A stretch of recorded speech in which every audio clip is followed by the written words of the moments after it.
hating trolls. Appreciate you, Lamont. Yo, yo, yo. What up? What it do, YouTube? Yep, that's right. It's your boy. It's that boy, Lamont, that way Jones, back in the building. Yep, you heard it right. It's that boy that they call Lamont. That way Jones, back in the building. And with that being said, I just wanted to thank everybody who decided to stop and rock with that boy they call Lamont. That way. Jones, this way.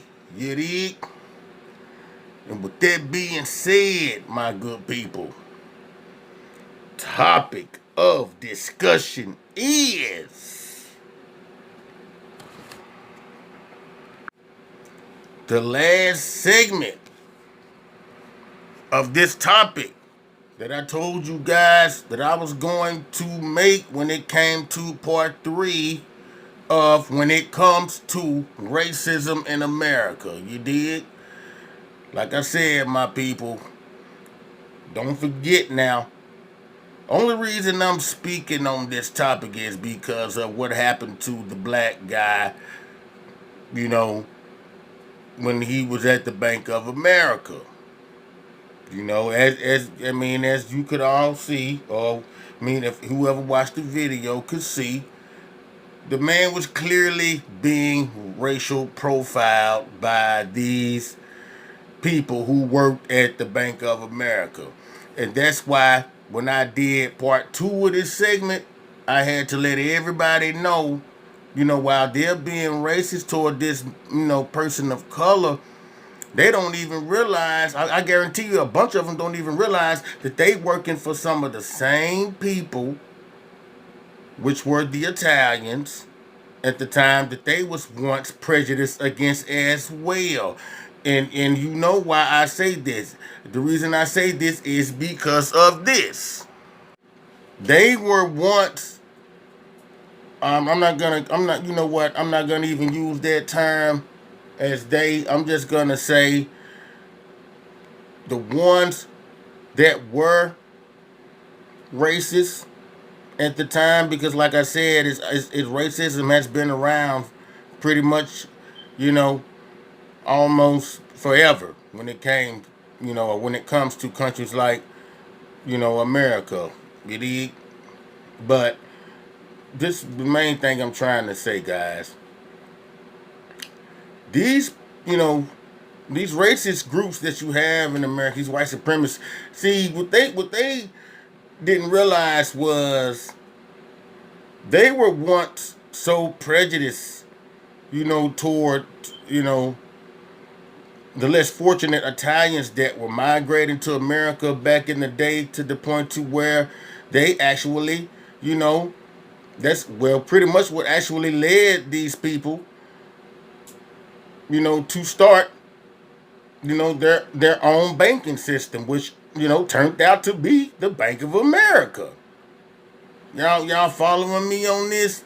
Think about that. They didn't. I guarantee you, half the people that work at Bank of America don't even have a clue that they are actually working for an Italian-based company. Okay, and see what makes these people, which are the Italians that I'm talking about. What makes these people so unique? In other words, like one in particular that I'm talking about is, Mr. Amadeo Giannini. See, what makes this guy such a genius is, see, he knew, that he had to wait at the right time if he knew he was going to be able to, pull something like this off. The way that he did. Notice what make this man such a genius is he waited. He was so smart. I mean, he really didn't even have to start, or should I say, he really didn't even have to get into the financial aspects of banking when it just came to, banking period. Because like I said, Mr., Amadeo Giannini, he was, he did so well when it came to selling produce. The man was able to retire at age 30. And I'm about to let you guys see exactly what I'm talking about after I, give you guys a little insight, before I let you guys check out this last segment that I'm doing, on this topic when it comes to racism in America, okay? See, a lot of people don't even know, man, that Mr. Amadeo Giannini, he got so sick and tired of seeing his people get turned away, by the majority of these big, white bankers, that wouldn't even give these people the time, of day or whatever, however you want to put it. When it comes to loaning these people some money to start their own businesses to better their lives. And he got so sick of seeing that. That's when he was able to come up with a plan. He knew, it. But behind the earthquake, I'm just gonna put it like that. I'm not even going to try to break this all the way down, because once I show you guys this video, I'm about to show you, you're gonna understand. Excuse me, y'all. Y'all are gonna understand exactly what I've been trying to, pretty much teach my people, or well, the ones that didn't know, because I know it's a lot of my people that's never even had a clue about this story. Okay, that's one of the only other reasons that I decided to do these 3 segments on the topic when it comes to racism in America. Okay, now these people, well, the Italians that migrated, over here to the States a long time ago. Like I said, man, all these people wanted to do was better their lives, okay? Now, with that being said, now, with that being said, my people, also brings me back to the certain part of this story that I've been enlightening some of my people on who never had a clue about these type of things. It brings you back to that part of this story when I was explaining to you guys in the last segment that I did on this topic when it came to, the great, you know, San Francisco earthquake back in the early 1900s, okay? See, that was the time when Mr. Giannini seemed or felt like that was the perfect time to pretty much take action. He knew, in other words, he knew if he didn't take action during these times of, how can I say this? He knew if he didn't take action during these times of desperation and need, that he would have never been able to pull off this plan. I mean, he probably would have. I'm not saying if this wouldn't have happened, he wouldn't have like been able to pull off this plan at all. But I think if he hadn't have did this when at this time when he done it, I think it would have took him even longer. Just gonna put it like that. I guarantee you, if the earthquake hadn't happened, it would have took Mr. Giannini. I guarantee it would have took him a little longer to accomplish this amazing feat that he accomplished. Being an Italian in America. Okay, and once I let you guys see this last footage of this topic that I'm gonna do, this segment on when it comes to racism in America. Once I let you guys see this, it's really gonna let you guys know exactly what I've been trying to pretty much explain to you guys in my own words and terms of how much of a genius that Mr. Amadeo Giannini was. Okay, now see, don't get me wrong. The blacks, see, I'm about to enlighten you guys on one more topic. See, when it comes to people of color, don't get me wrong. We were pretty.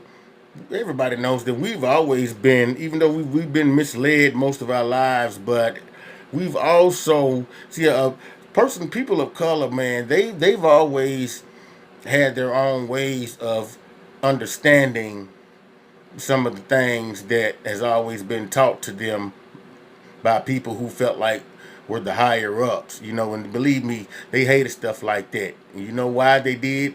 I'm gonna tell you why they hated stuff like that. It's because when people of color decided to, you know, start Black Wall Street, you see what happened in the end? Think about what I'm saying, people. I know it's a lot of my people who remember Black Wall Street. See, and the reason I'm bringing the Black Wall Street subject up is because of this. And that was one of the plans, mastermind plans of people of color as well. And they hated it so much to the point to where they destroyed Black Wall Street, completely burned everything and destroyed everything, and just pretty much just demolished and burned up, just destroyed everything, man. Like burnt everything down to the ground and some more shit, okay? But see, if you really think about that, think about what I just said, my people. That's why they've always hated to see people of color try to excel, because they feel, the people that are racist, they feel like if that happens, if they let a person of color, start their own business and movement, that they won't have to rely on having to deal with their, bullshit or whatever. Excuse my French, my people, but that's just the way that's just how I think about these type of things whenever I talk about, or these type of things cross my mind. Okay, but yeah, that's another one of the main reasons why they destroyed Black Wall Street. You see what I'm saying? Think about this. But they always want to, but the people that are racist, they always want to try to criticize a person of color as being lazy, this and that, or whatever, Come on, man. How can you say that to someone that was forced to slave for your ass? That's why I've never understood that like those type of thoughts, or I never understood that type of mentality, period. Like, how could you call a person of color? I mean, what did you expect? Hell, they should not want to do a damn thing, since times have evolved from that type of stuff. Hell, if you think about it, think about what I'm saying, my people. But anyway, with that being said, my people, I'm about to, give my last history lesson on, when it comes to racism in America. And, also when it comes to, companies like the Bank of America. Not saying, not talking about the whole, establishment of the Bank of America, because if you were one of the people that's kept up with this story that I'm doing, or these segments that I'm doing on these type of topic, then you would already know exactly the ones I'm talking about, which are the racist, supremacists that work in these type of establishments, okay? But anyway, you guys, with that being said, I'm about to show you guys this last segment on this topic, and I'll be back, with my comments afterwards. You dig?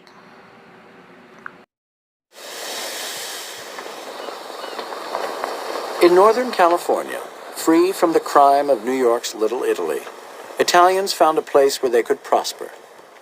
But even here, it would take one of their own to pull them from the brink of catastrophe and help them find their place in America.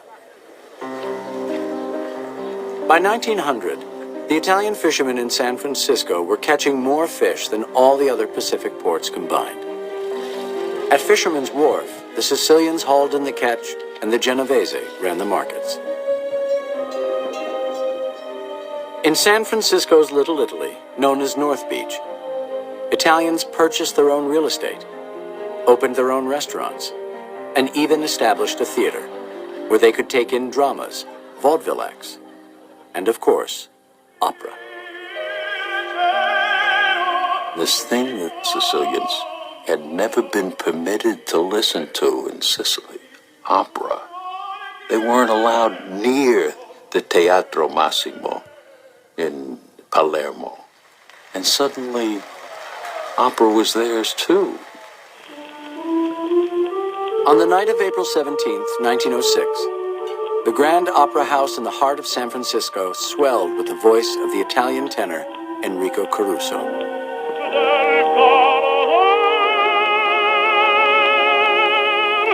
But only hours after the curtains came down, the opera house crumbled into rubble. A massive 7.8 magnitude earthquake had struck the center of San Francisco. My grandparents had gone to see Caruso the night before. And then that morning, when the earthquake started, my grandmother said, I woke up, I ran to the front of the flat to go out, and the brick stairs had collapsed. So then I ran to the back of the flat, and that's how long it lasted. After the earthquake, fires continued to consume the city. Italians in North Beach grabbed whatever they could, headed to higher ground, and watched as their homes and businesses went up in smoke. In the midst of the chaos and looting that ensued, few noticed a lone fruit peddler and his horse-drawn cart stacked high with oranges. But this was no ordinary peddler. It was the banker Amadeo Giannini, the president of the Bank of Italy.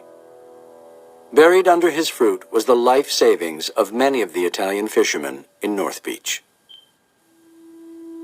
The fire consumed North Beach. Amadeo Giannini goes to his bank. It's on fire. He takes his money out of the safe and he takes it to his home in San Mateo, and he stores the money down there. In response to the disaster, California's governor sought to close the banks in San Francisco. But Giannini saw things differently. He worried that a lack of money to rebuild would cause a crisis of confidence. To gain the trust of Italians, Giannini headed for the docks, set up 2 barrels and a board, and started lending money. A.P. Giannini had the financial resources and set up card tables in North Beach to give people handshake loans and enabled people to rebuild and get a start again. The earthquake and fire is going to hit the Italian community very, very hard. Giannini looks at people and says, how much will it take? You need a home, you need to fish, you need to farm. Here's the money. And so it begins that he rejuvenates the spirits. Amadeo Giannini was born outside San Francisco in 1870 to Italian immigrant parents. As a teenager, he worked his way up selling fruit on the docks, and by the time he was in his 30s, he'd become a wealthy man. It was on the docks that Giannini met scores of hard-working Italian immigrants who could never get bank loans to help build their businesses. So in 1904, he founded his own bank, the Bank of Italy, as an institution for the little fellows, he was fond of saying. Giannini loved to talk to people, walk up and down the street, meet you, shake your hand, and feel by the calluses on your hand, you're hardworking. That to him was collateral. The calluses on their hands, their hard work meant they would not fail. Soon after the earthquake and fire, the Bank of Italy was solvent. Deposits were up, and with Giannini's handshake loans, North Beach was rebuilding, faster than any other part of the city.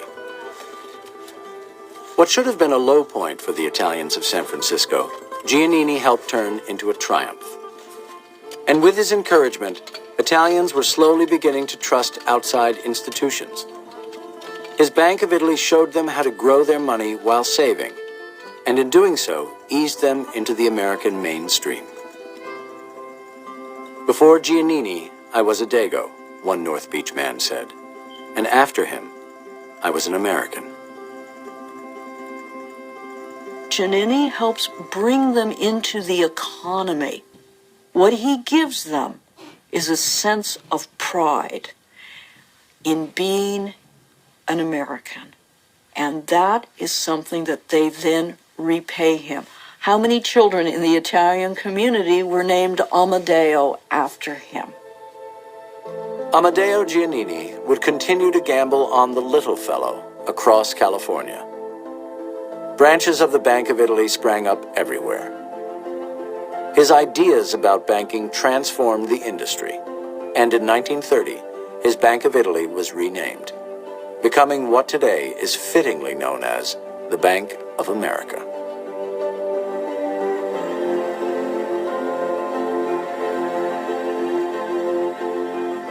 Despite the hardship and economic uncertainty faced by these earliest immigrants, somehow Italian families persevered. And even in the coming decades, as they faced the challenges of assimilation, most were still grateful for the opportunity to call themselves Italian Americans. My grandfather always felt an indebtedness to this country for giving him the opportunity to have something that he did not have in Sicily, just a chance to use his own hands, his own wits, to make something for him and his family. And in order to show his thankfulness, he would go to a baseball game, which he did not understand, stand up and sit down when everybody else did, eat things that he would not ordinarily desire, like hot dogs, because he thought that this was somehow American. And he wanted to show his debt of gratitude. He says, America, I thank you.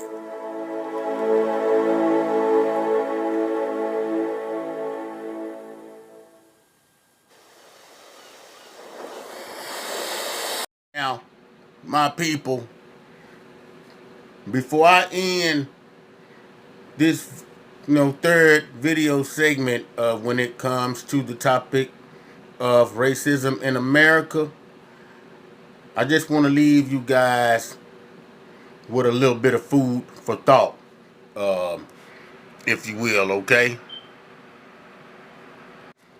And not only am I going to leave you guys with a little food for thought, I'm also going to leave, you guys, with a little extra knowledge, if you will. In other words, I'm about to, I'm about to put my people up on game.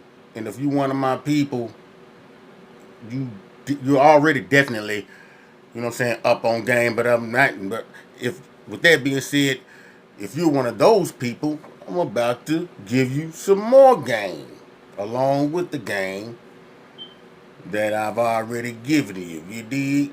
Anyway, you guys, like I said, I'm gonna make this short, as possibly short as I possibly can. But I just, I just wanna, man, like clarify a few things before, I decide to end this segment. Okay?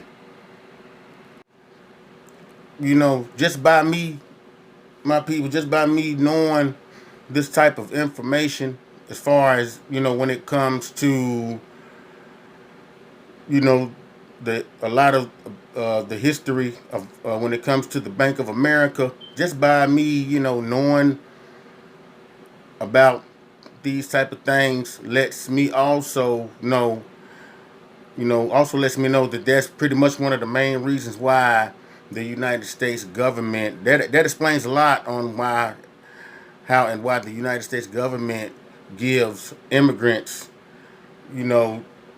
these funds, why they fund most immigrants that come over here to try to start a different life or whatever you want to call it. See, think about what I'm saying, people. Think about it now, because if you really think about it, look at this story that I just put my people up on when it comes to who I think is one of the greatest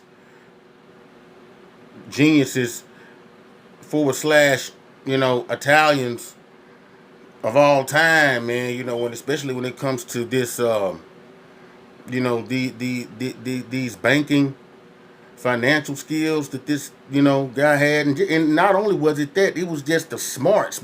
You did, because think about it, this guy got rich off of just selling just off of selling produce. You know what I'm saying? Coming up as a child, you did, and he was so damn good at it. Like I was saying, in another segment on this, just like when I was saying, you know, he was so good at it, man. He was able to retire at age 30. You dig? I think that's amazing, man. Because don't forget this guy, Mr. Amadeo Giannini. Don't forget, this guy he came up as a poor person. You dig? And I that's one of and the reason why I'm elaborating on that part, because of this, y'all. Think about what I'm saying. In order for him to have been able to actually have the smarts, think about this. Not only, and the reason I keep calling this man super smart is because of this. Think about this. Now, for all those other people not to have sense enough to, especially these bank owners, okay, to not actually have enough sense to go straight to their vaults, straight to their assets, which was in their vaults, okay, like Mr.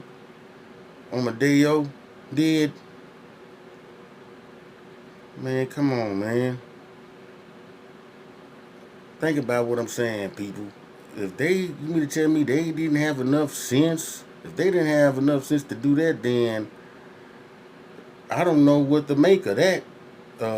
Since these are the same type of people that's always claimed to be so damn smart and so much more better than any other person that they feel like is a person of color. You dig?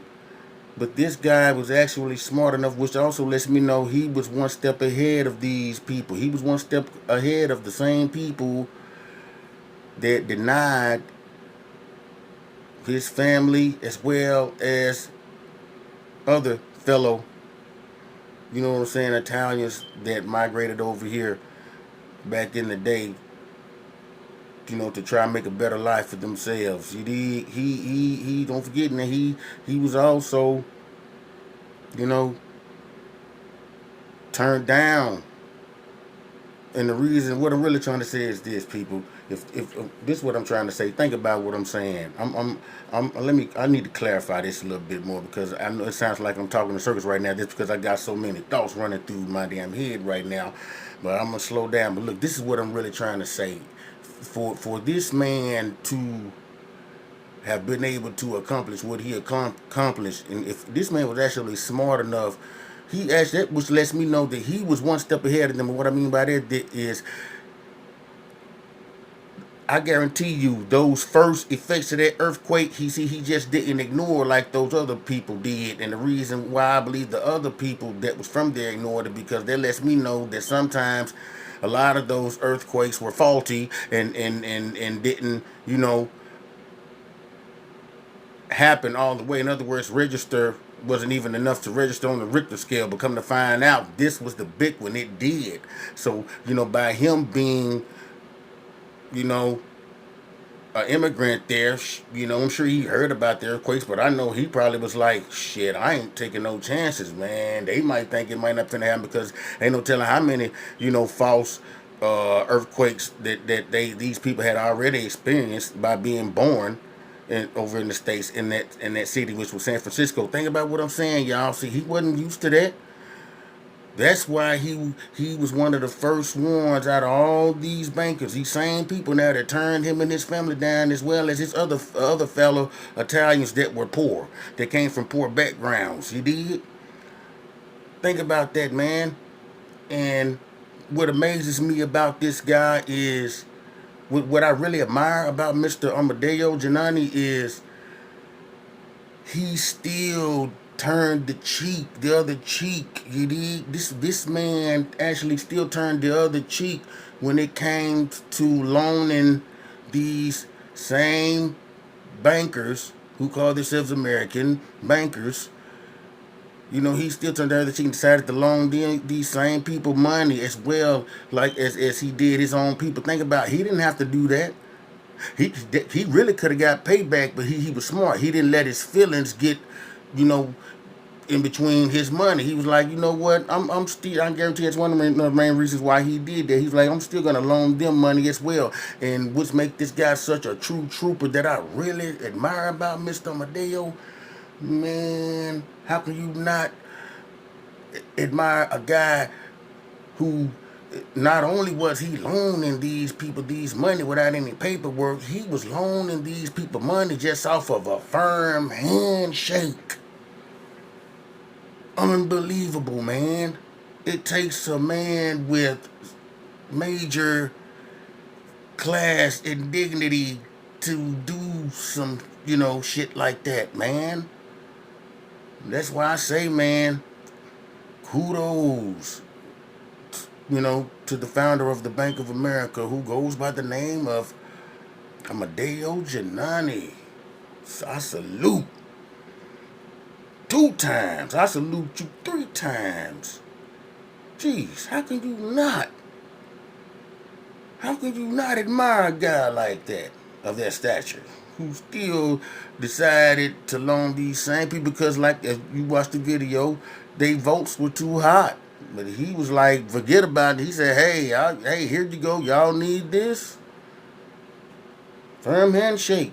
That's another reason why the Bank of Italy turned into the Bank of America, because he was such a smart, business savvy when it came to just making money, period, as he got older. There was no stopping this guy. You really think about it, you dig? But anyway, you guys, you know, like I said, I'm not trying to keep these in the coming for too long, but y'all know how I do it. If you are one of the ones that rock that boy, Lamont that way, John this way. I also have a question but before I ask that question, I forgot to clarify and justify one more topic as well, as I spoke on a little earlier in this video, and that is, I believe that's one of the main reasons why, like I was saying, is why I think that let me know that they haven't always. Remember when I said they haven't always given that this story lets me know that they haven't always given immigrants those grants, that, as they call, you know, loans, as they call when they come over here. You dig? That lets me know that's one of the main reasons why they do that now. Because I guarantee you, those people, they remember, they learned the lessons. They learned a valuable lesson from that, man. And it came from, I'm going to tell you who taught them that lesson. The man I've been talking to you guys about throughout this whole 3 segments of this, you know what I'm saying, topic when it comes to racism in America that I've been running for the last few days. And that's Amadeo Giannini. They learned a valuable lesson. That's one guy that really taught what it means to be a real American. And I think it's really, thinking about it, I think it's pretty sad that it actually took an immigrant from another country to come to America and actually remind these people what it means to be a true American, because that lets me know, for him and his family to migrate over there, they believed in the American dream, as they call it nowadays. You dig? Think about that. It's crazy. It took a man all the way from a whole different, you know, country to come over here and remind, you know what I'm saying, these so-called supposed to be true troopers or true Americans, what it really means to be an American. You dig? Ain't that something? Can you believe that? And that's why I guarantee you that's one of the main reasons why they give immigrants that money when they come to the country. That's why, in case you one of those, people of color that's always complained about when it comes to stuff like that, and when you be like, man, they give those immigrants all that money when they come. We've been over here forever, and we can't get a dime when it comes to a loan, this and that. I just pretty much justified that for you a little bit. If you have paid close attention to anything I was saying, think about it. That's why. See, the immigrants, taught the so-called true Americans a valuable lesson. Like I just said, that's why they do it for them now. That's why now when an immigrant comes over here, they give them their money, because it took a damn immigrant to remind them what it was to be a true American. He wanted to be an American that bad, and that's why he eventually changed his name from the Bank of Italy to the Bank of America. He did. Think about it. My people, simple. That's why, like I said, once again, kudos to one of the greatest Italians that ever lived, who goes by the name of Amadeo Giannini. You dig? Anyway, you people, with that being said, I'm just going to end the video on this note. Back to that question that I was about to ask,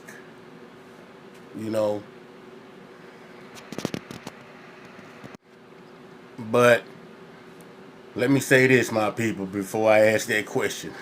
Cause see, I got so much, running through my mind right now. It's ridiculous. You dig? I also want to say this before I ask all these so-called true Americans this big question that I'm about to ask.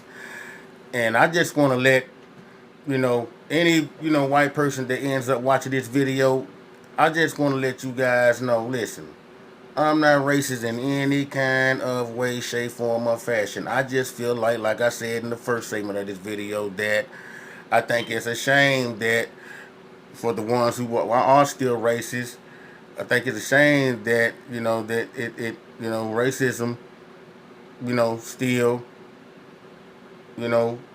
exists to this day. I mean, and the reason why I think that, man, is because, man, you got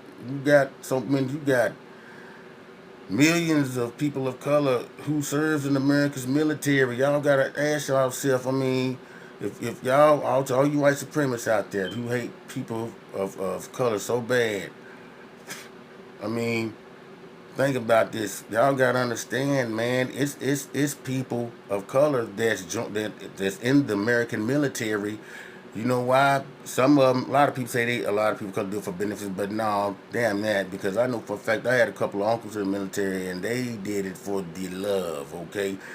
Now think about, how can you be racist toward those type of people who, in other words, if these people willing to serve in the United States military, no matter what branch it is, if people of color are willing to do that, that should let all you racists know that person loves this country shit just as much as you do. That's why, another reason why I think racism is so ugly. That's why I've never condoned in that type of activity when it comes to being a damn racist. Like I said once before, I just can't see myself hating another person just because we don't have the same damn skin color, or we come from two different ethnic backgrounds. I just can't see that. Not here. I don't think so. You dig? But anyway, you guys, because I'm like this. That being said, I'm like this. Look, that's when I say, if you're a white person watching this video, don't take it personal. Because like I just said, I'm not racist. Because I'm like this. If I feed off the vibes that are, given towards me, or to me, however you want to put it, when it comes to having any type of encounter with any type of white person. In other words, I'm the type of person, if I come in encounter with another white person, if I feel like they're giving off good vibes to me, believe me, I'm gonna give off good vibes in return. Believe me. You understand what I'm saying? But if I run into a white person and I get bad vibes from them, I'm gonna give them bad vibes in return. You know why? Because that I'm just trying to clarify some of the main reasons why I don't consider myself as a racist. In other words, I just pretty much explained when it comes to different type of races, I go with the flow. It all depends on the energy vibe or frequencies that I'm getting from that person. You dig? Now, with that being said, I feel like America will never ever or never ever could be as one until you know the United States of America finds some type of way to bury the hatchet when it comes to racism in America. United States of America will never be as one. You dig? Think about what I'm saying, my people. Because I feel like if you're that type of person that's always been racist, toward people of color, I just gotta ask you type of people, if you still like have that much hate for a person of color who serves in your military, you dig, then I just gotta ask you people, how in the hell do you sleep at night? Knowing that you actually still knowing that you actually still hate this person that serves in your military just because the color of his skin. In other words, you saying by him sacrificing, putting his damn life on the line for your country, still don't mean a damn thing because he's a person of color. And I feel like if you're that type of person that still hates a person of color behind that, then I just gotta ask you guys once again, one more time, how in the hell do you sleep at night? You dig? Anyway, you guys, that being said, back to the big question.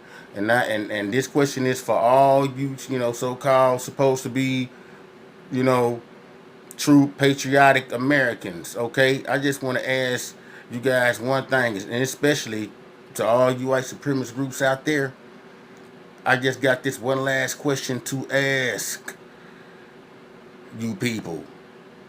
Because don't forget, one of the United States' greatest, oldest sayings, slogans, and, ultimatums of all time is,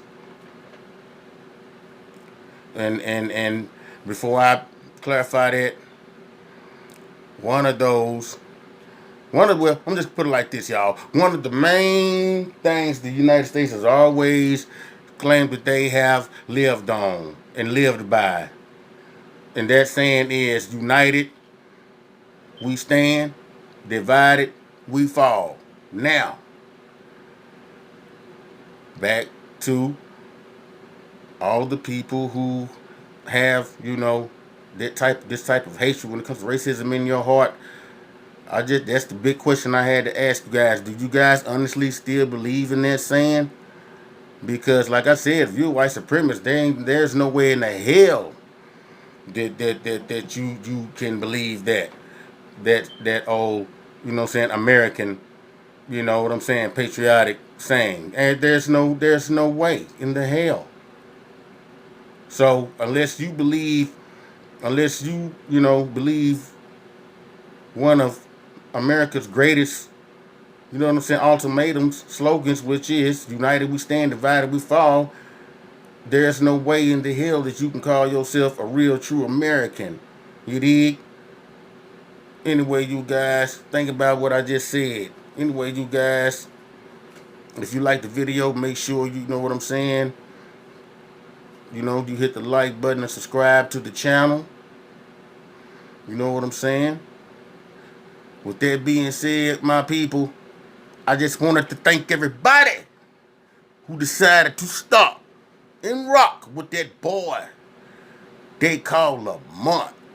That way, Jones, this way. You dig? And with that being said,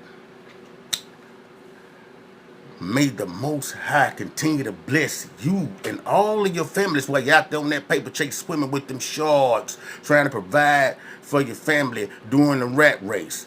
You dig? Anyway, you guys, with that being said, stay tuned. Till next time, my people. Till next time, y'all. Peace. Peace out.